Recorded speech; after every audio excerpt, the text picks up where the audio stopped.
আমরা এখন দাঁড়িয়ে আছি একটা নির্জন আইল্যান্ডে যেটা মাঝ সমুদ্রে অবস্থিত, আর আমরা এখানে আগামী 7টা দিন কাটাতে চলেছি। আর আমাদের বোটটাই মাত্র চলে গেল, ওটা করেই আমরা ফিরে যাব আমরা এসব কেন করছি?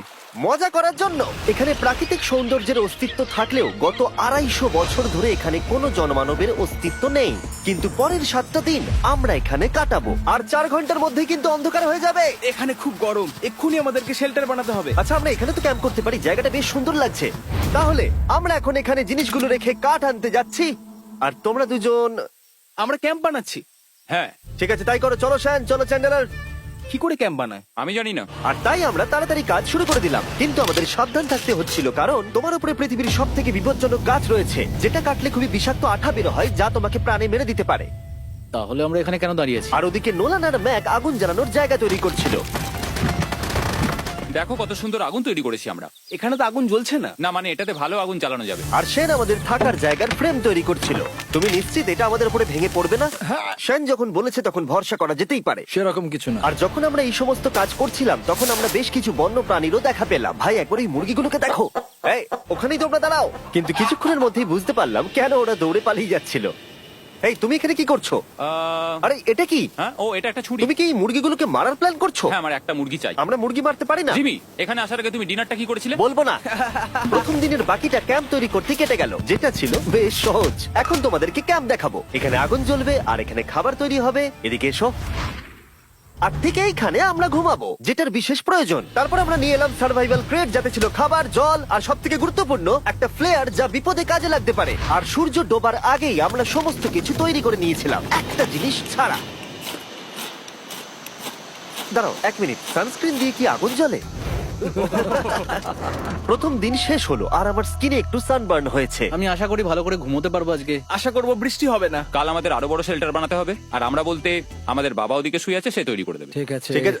ও, ও, ও জিমি, তুমি মায়ের মতো আর সেন হচ্ছে বাবা। আমি এবারে ঘুমাবো। দ্বিতীয় দিনে দেখা হচ্ছে। প্রথম রাত্রে ঘুমানোর সময় আমরা অনেক নড়াচড়া করেছিলাম। আমরা বলতে বোঝাতে চেয়েছি, মানে হলো আমি। তাই পরের দিন আমরা শেল্টারটাকে আরো ভালো করব বলে ঠিক করলাম। দ্বিতীয় দিনের কাজ খুবই সহজ। আমরা একটা বড় আর রেন প্রুফ শেল্টার তৈরি করব।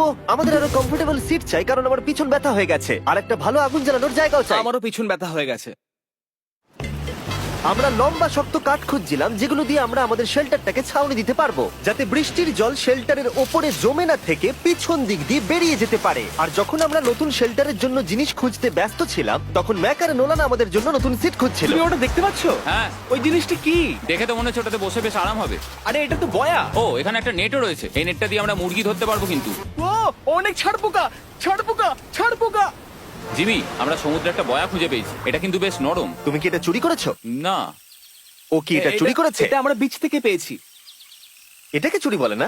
ও, এটা তো দারুণ। ঠিক আছে, এটা কাজে লাগবে। বাকি পুরো দিনটা আমি সেন আর চ্যান্ডেলার শেল্টার তৈরি করতে কাটিয়ে দিলাম। হ্যাঁ, ঠিক হচ্ছে, ঠিক হচ্ছে। এখানে এখনো রোদ আছে, কারণ সূর্য অনেকটাই নিচে, কিন্তু বেশিরভাগ সময়টাতেই এখানে ছায়া থাকবে। ওদিকে ম্যাক আর নোলান নারকোল পাড়ছে। ঠিক আছে।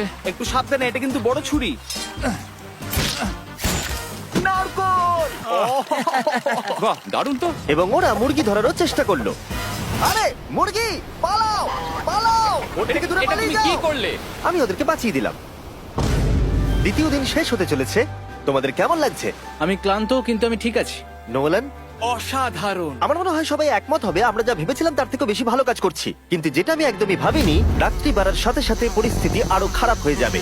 কিন্তু এখন তোমরা যদি ভাবো আমরা জলে কেন নেমেছি, তাহলে চ্যান্ডেলারকে দেখো। কারণ এভাবে স্নান করা ছাড়া আমাদের আর উপায় নেই। পানীয় জল রান্নার জন্য ব্যবহার করতে হবে, ডিহাইড্রেশনের হাত থেকে বাঁচবার জন্য নয়। তোমরা জানতে চাও আমি কি লক্ষ্য করেছি বয়েজ? কি লক্ষ্য করলে? আমাদের কাছে 10টা জলের কার্ড ছিল, আর এখন সেটা আর 6টা আছে। আর আজকে 2 নম্বর দিন। আমি জানি। এবার আমি একজন গার্জেনের মতো হয়ে এটা বলছি, জল ব্যবহারের ক্ষেত্রে সবাইকে খুব সচেতন হতেই হবে। ঠিক বলেছো। দাঁড়াও, তোমরা কিসের কথা বলছো? সেন, আমি তোমার হয়ে এগ্রি বলে ও, দিলাম। আচ্ছা, ঠিক আছে। এখন অন্ধকার হয়ে যাচ্ছে, শুতে হবে। যদি তোমরা চিনতে না পারো তাহলে বলে দিয়ে হলো ম্যাক, যে এই ভিডিওতে আর এই ভিডিওতে টাকা হেরে গেছিল। ও গত 2 মাসে এই চ্যানেলেতে প্রায় $1.5 মিলিয়ন হেরে গেছে। এভাবে কি ইন্ট্রোডিউস করে ভাই? যদিও আমরা আমাদের শেল্টারটাকে আপগ্রেড করেছিলাম, তবুও প্রথম রাতের তুলনায় দ্বিতীয় রাতটা বেশি খারাপ কাটলো। আমরা এটা জানতাম না যে এই আইল্যান্ডটা পুরো ছাড় পোকায় ভর্তি ছিল, যারা আমাদের গোটা রাত জুড়ে কামড়েছিল। আর এই কারণেই আমি আর চ্যান্ডেলার একদম ঘুমোতে পারিনি। আমার সারা রাত ঘুম হয়নি। সম্ভবত সব থেকে খারাপ রাত আমি কাটিয়েছি। দেখো আমার হাতে ওরা কিভাবে কামড়েছে, তোমরা কি দেখতে পাচ্ছ? আর যখন আমরা আমাদের ঘুমের প্রয়োজন মেটাচ্ছিলাম, তখন ছেলেরা কি করছিল তা তোমরা নিশ্চয়ই এতক্ষণে বুঝে গেছো। চলো মুরগি ধরি। না, চলো মাছ ধরি। তো কালকে আমি আর নোলান ওই ঢিবিটার কাছে একটা বড় জাল পড়ে থাকতে দেখেছিলাম, আর আজকে এরা আমাকে সাহায্য করবে একটা ফাঁদ তৈরি করতে। প্ল্যানটা হলো এখানে বড় করে নেটটা পাতা থাকবে, কোনগুলো ওপরে আটকানো থাকবে, আর তারপরই মুরগি আমাদের। তাহলে চলো। যদি এখন আমি উঠে ওদেরকে আটকাতাম তাহলে এটা কখনোই হতো না, কিন্তু সত্যি কথা বলতে আমার এখন ওঠার মতো ক্ষমতাই ছিল না। আর ছেলেরা অফিসিয়ালি স্বীকার করতে বেরিয়ে পড়লো। এটা তো খুব শক্তপোক্ত জাল। খুব শক্ত। এই তো। পরের 30 মিনিট ধরে ছেলেরা নেট কাটলো পারফেক্ট স্কোয়ার শেপে। ওরা দড়িটাকে গাছের